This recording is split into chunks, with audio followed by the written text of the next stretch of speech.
Okay, once Chris and Nick are seated, we're going to go ahead and play Sarah Palin's video.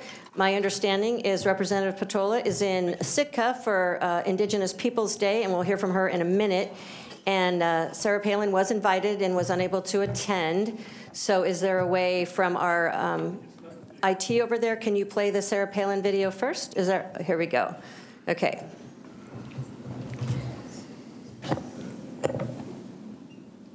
Hi, I'm Sarah Palin, running for Congress, of course. Anchorage Chamber, I'm sorry that I'm not there today, as I am out and about promoting Alaska, as I have been for the last decade and a half. It's an honor, it's a privilege to travel the country and even travel to wonderful places around the world, getting to promote Alaska in our interests and letting people know what Alaska has to offer.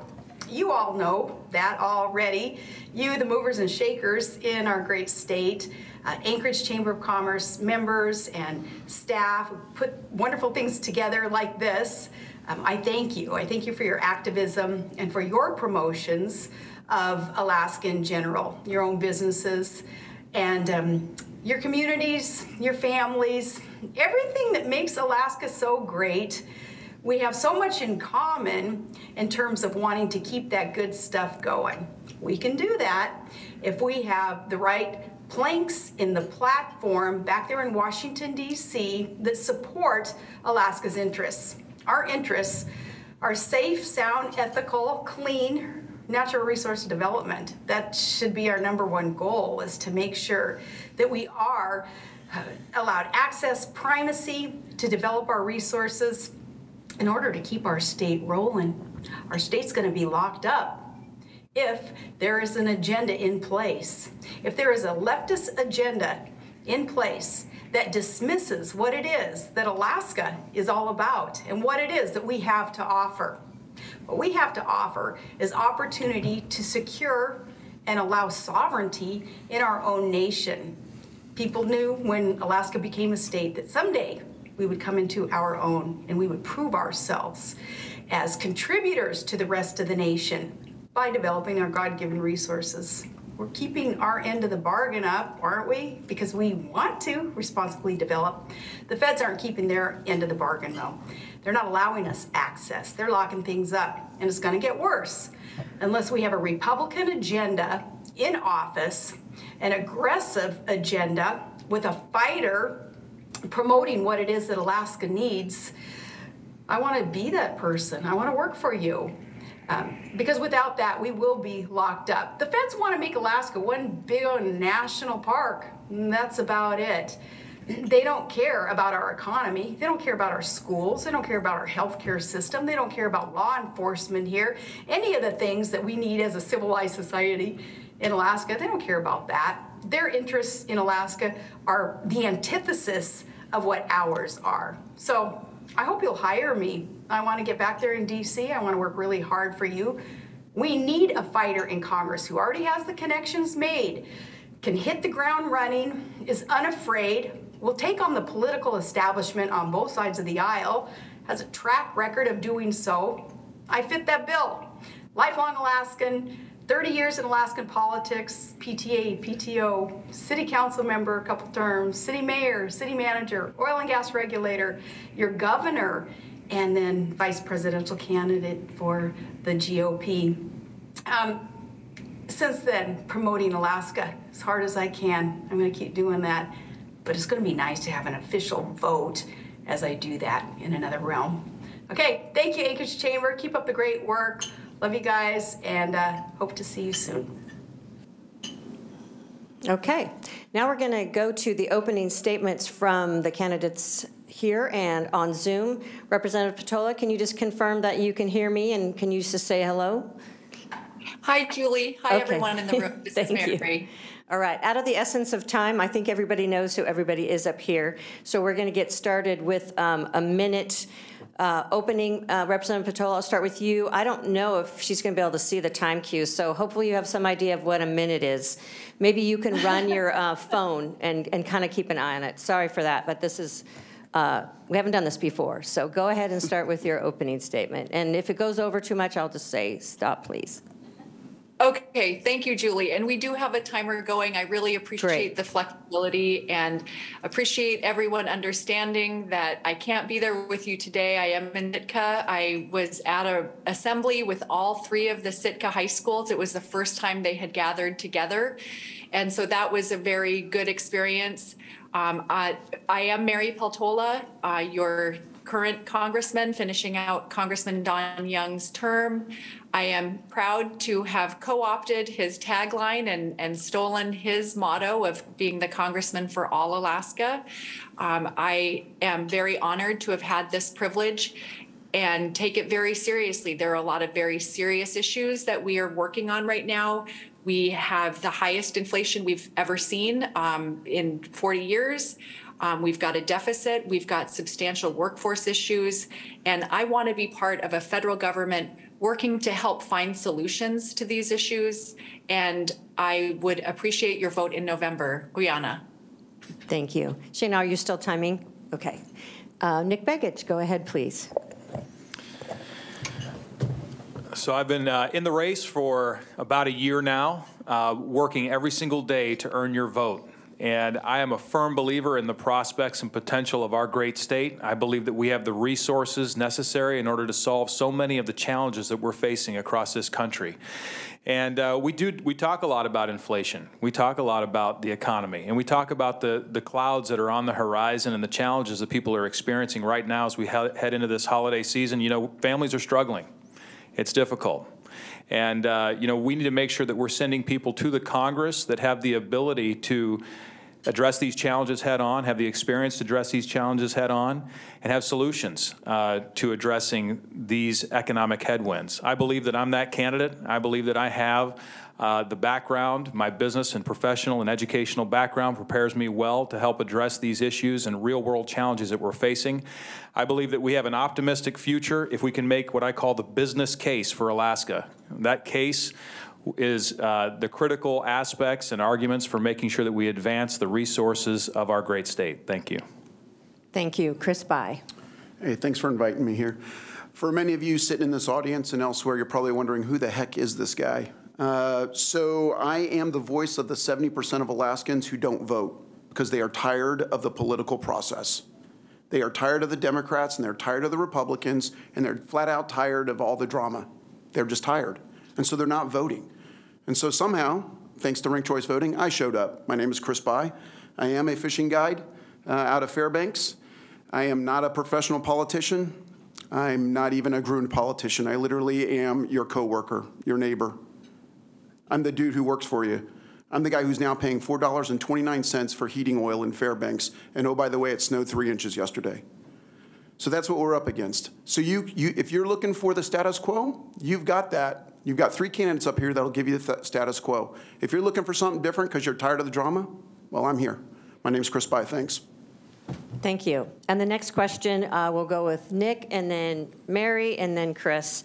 President Biden announced last week the pardons of thousands of people with prior federal offenses of simple possession of marijuana and urged governors to do the same.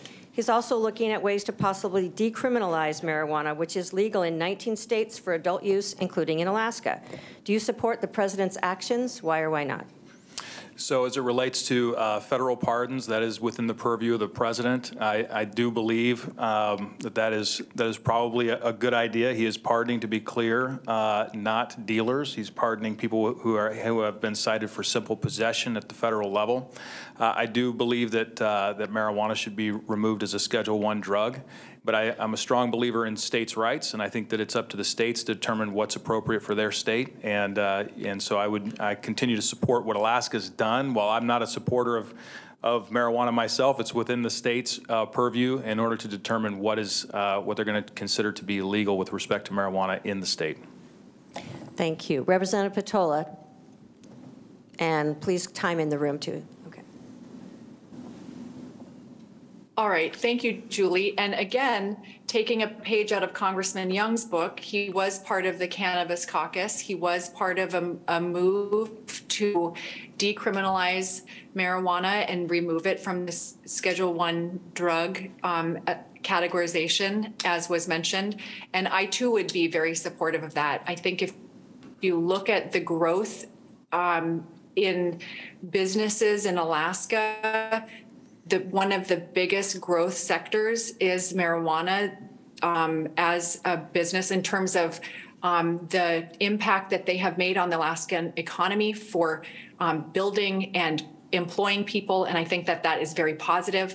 I think that we should be shifting our attention away from criminalizing marijuana and looking more seriously at the negative effects of fentanyl. I was interested to hear Governor Dunleavy's press release on fentanyl and some of the things that he's interested in doing. If you look at black tar heroin, that's been a scourge around Alaska. Morphine, various forms of morphine and heroin have been a scourge. Every Alaskan family is impacted by this. And I think that we should be doing more to crack down on these very hard drugs that have very substantive and lasting impacts, negative impacts on Alaskan families. Thank you. Chris By. I think it's pretty ironic that a libertarian is up here talking about this. I truly wish that perhaps Biden would have just repealed his entire crime bill, known as the Biden crime bill of 1994. It's probably time to replace that with something more better, maybe something more updated with how we operate, at least at the state level. I think that we've got it just about right with how we handle marijuana. But I would definitely encourage the current sitting person to ask him just to go ahead and repeal the entire Biden crime bill of 1994. Thank you. Okay, and we'll start this next question with you, Chris. Sure. There's no secret the Port of Alaska is in need of major repairs. It's been a major priority of the Chamber for as long as I can remember. We keep hearing it might fall into the water in a big earthquake. What is the federal government's role in funding the upgrades, and what will you do to secure that funding? So some of this is kind of tricky, right? As a libertarian, I'm really, really cautious about taking any money from the federal government because every dollar we get comes with strings attached. Whether those strings are maintenance costs or compliance costs or just extra costs in general, every dollar that comes from the federal government has those costs. Many of you all know this. That being said, obviously it's a critical node. I mean, that's how I get my groceries from Fred Meyer's up in Fairbanks. It all comes through the port here. But as a former Army officer, I would also say that we need to have some built-in redundancy. So yes, we need to repair what needs to be repaired here, but we also need to consider maybe the Lynn Highway so we can use a different port to get it up to Sitka, from Juneau to Skagway and then back up into Fairbanks through Haines Junction. We also potentially need a rail line. We need to think outside the box because we could have another earthquake at any moment, and that would absolutely strangle the rest of Alaska. Thanks. Thank you. Nick Begich, the Port of Alaska and how we're going to repair it. So I am a strong supporter of hard infrastructure investments from the federal government. I do believe that it is within the federal government's purview to repair the Port of Alaska, in part because we have such a strong national security role here in the state of Alaska, right? And so much of the state of Alaska depends on that functioning port, including our military installations. I also agree that we need to have port diversity, you know, whether it's in Seward or Whittier or Homer. We need to continue to make those investments so that we have a fallback plan should that port fail while we're trying to secure funding to get it repaired. But I do believe that we need to repair it. We need to make sure that we have a strong, robust level of infrastructure servicing the people of Alaska, and that's a key piece of it. Thank you. Representative Peltola, the Port of Alaska. Thank you, Julie. I will work with our senators and the state administration to make sure Congress and federal agencies know the importance of the Port of Alaska as they consider infrastructure spending. I think it is noteworthy that our military base does rely so heavily on the Port of Anchorage, and I think that it would be important for the Pentagon to also be part of the solution as we move forward. And I just think it's a very critical piece of Alaska's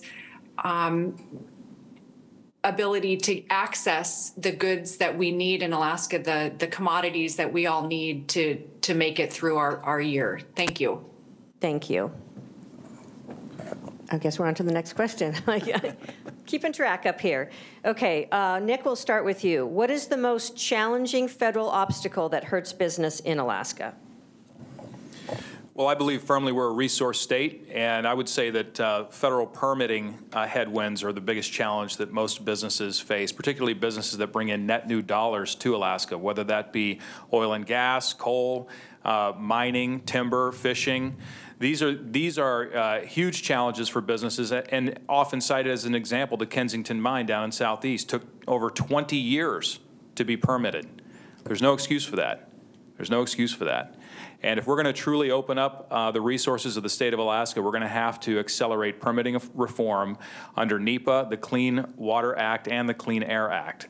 These acts have been reinterpreted and now, in my opinion, abused to shut down industry.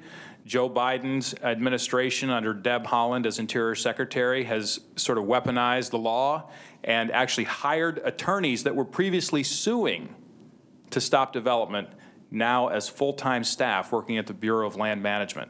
This is bad policy, it's bad personnel policy, and it's hurting the state of Alaska. Representative Peltola, what is the most challenging federal obstacle that hurts business in Alaska? Well, I think that permitting is an obstacle, and I personally feel that it is more a matter of agencies that are underfunded and under-resourced. If you look at pretty much every single agency within the federal government, there's a lot of turnover. They're very understaffed, and I think that that presents a lot of problems for Alaska. If you look at a project such as Donlin, and the Corps of Engineers is the lead agency, and you look at the turnover in who the lead is on that project, it turns over much too regularly, and that sets every project back. So that is one thing. But you know, I'm not one to beat up on the federal government. It seems like Alaska's favorite sport, and I'm not sure why people run for a federal seat if they just want to make it sound like the federal government is out to get us.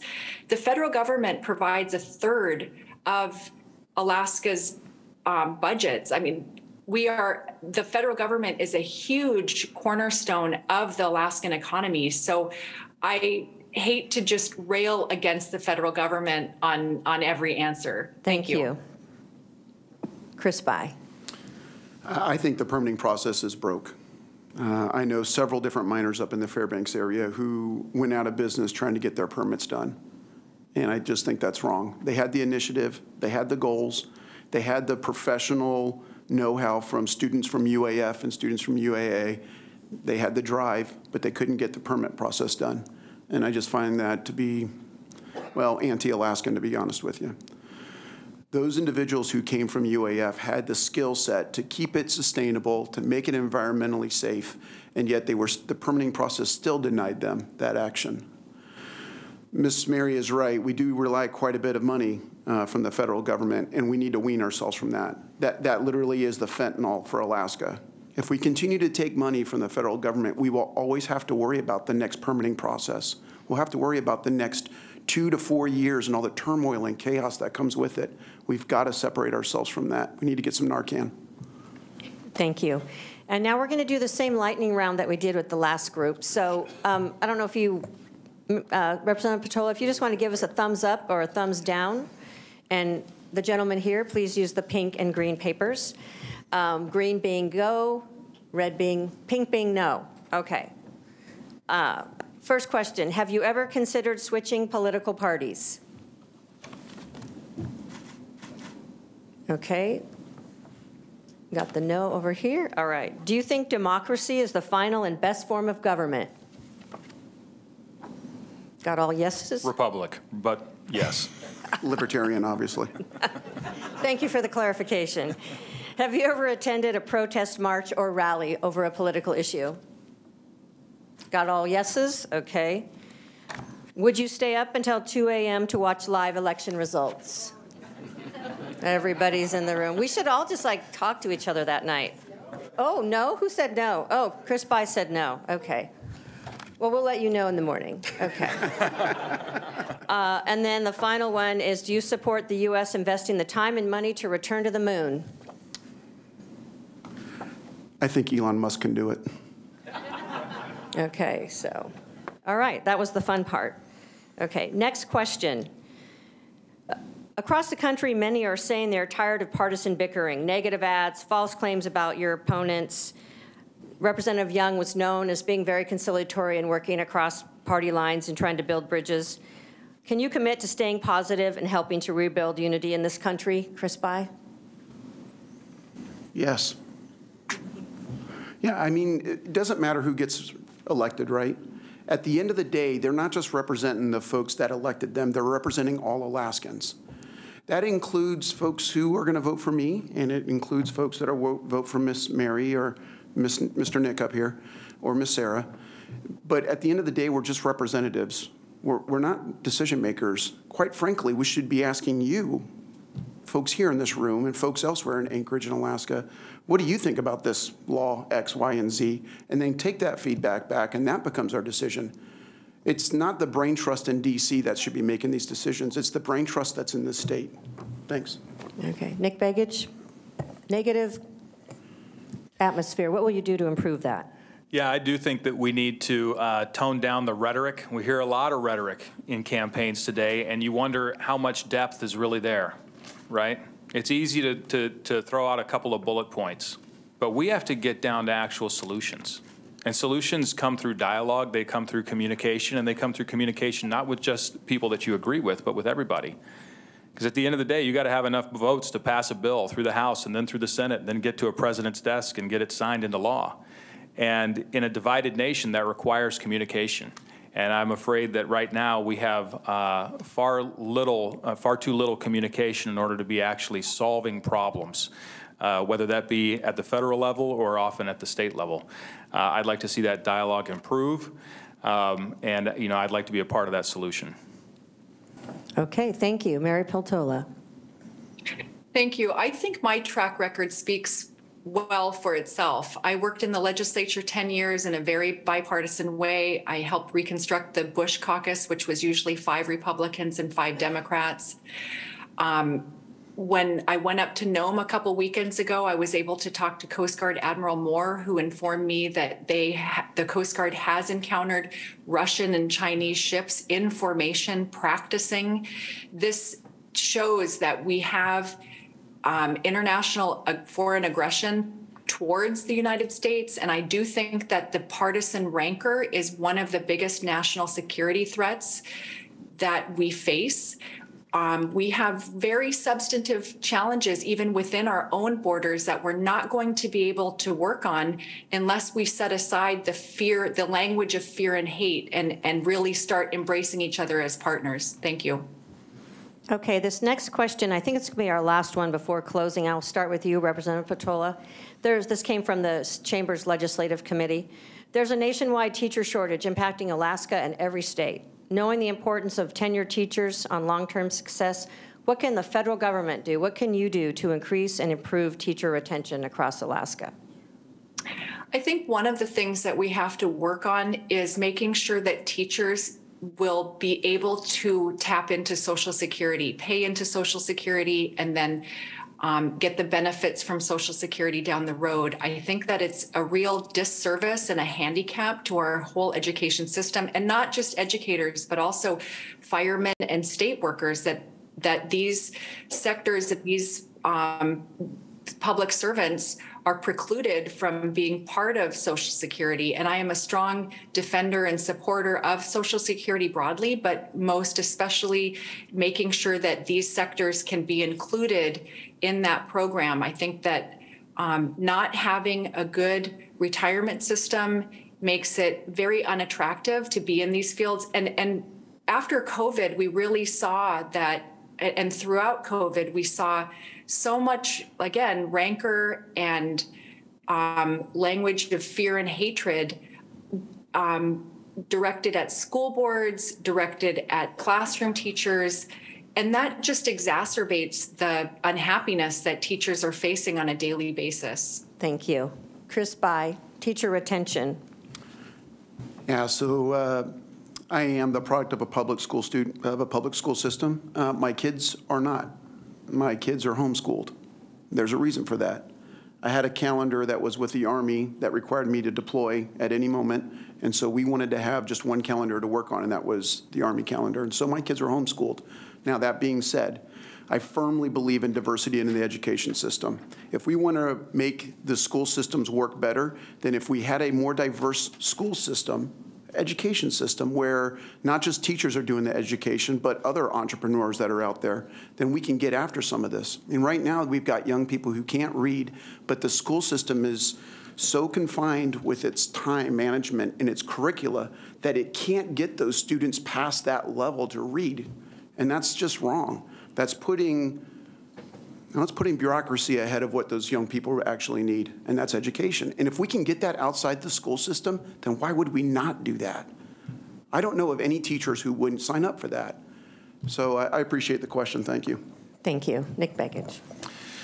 Well, I think we do have a challenge with retaining teachers in this state, particularly rural educators. But we're having challenges retaining employees across the state. As I travel, whether it be southeast or the interior or here in South Central, you know, I'm meeting folks that are telling me they're shutting their businesses down because they can't find employees. So we have this challenge, not just in education, we have it across the board. And we have to look seriously at the role that the federal government has actually played in creating this environment where we have encouraged people not to work. People have dropped out of the labor force.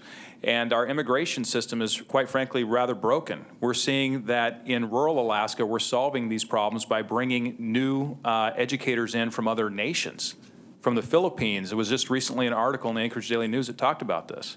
And so we're looking externally to try to solve this problem. We need to do more to value an education career and place value on that. We need to make sure that teachers are properly compensated, but we also need to make sure that we have an immigration system that might help solve this and some of the other challenges, a legal, smart immigration system that helps us address worker shortages across the country. Thank you. And then before we do the quick closings, I was supposed to mention all the board members who are here. Sorry. Ed Hendrickson, Dan Newman, Sharon Patrick, Caroline Schultz, Jennifer Opsett, Nancy Johnson, and Diane Bloomer. Thank you all for coming today. We appreciate you being here. Now for our closing statements, we'll go ahead and start with Nick, and you get 30 seconds. Well, as was mentioned today, I'm a firm believer in the private sector potential of the state of Alaska. I'm a business owner. I've spent my professional career on the private side, and I believe that that's how we're going to truly unlock the potential of Alaska. We heard earlier that there's about a third of the employees in Alaska that are federal employees. That's a problem. That's not good, right? It's a problem because we haven't fully developed our private sector. And every time I travel the state, I hear from a parent saying that their kids are thinking about leaving Alaska to find a career opportunity. That can't be our future, folks, and we're at a critical juncture. I want to be that strong advocate making the business case for Alaska on your behalf in the U.S. Congress, and I thank you for your consideration for a first place vote. Thank you. Chris By, your closing statement. Sure. We've already mentioned it earlier. If you're looking for the status quo, you have 3 people to choose from, period. When they arrive in D.C., they're going to have a dance partner, and it's going to be the political elites. You know who it's not going to be? You. That's right. It will not be Alaskans. It just won't be, because they're going to have to behold to that party platform and that caucus, and that puts you at a disservice. Both parties believe in bloated bureaucracies. Both parties own the $31 trillion of debt. Both parties brought that to us. And that's enslaving countless future generations. If you want to change that, you've got a different pathway today. Me. I'd appreciate your vote. Thanks. Thank you. Representative Peltola, your closing statement. Thank you. I'm a 49-year Alaskan resident. I am proud to be Alaskan. My campaign has campaigned on being pro-family, pro-jobs, pro-fish, and pro-choice. And I continue along on those planks, and it has been an honor to serve you these last few weeks, and I would be honored to serve you for the next 2 years. And I really appreciate the Chamber for hosting this forum. It seems like every single week there's another Chamber of Commerce from some town in Alaska where we're able to connect with Alaskans directly. And I really appreciate these forums. And thank you. And I look forward to working with all of you. Rihanna. Thank you. And can we give all these candidates a round of applause?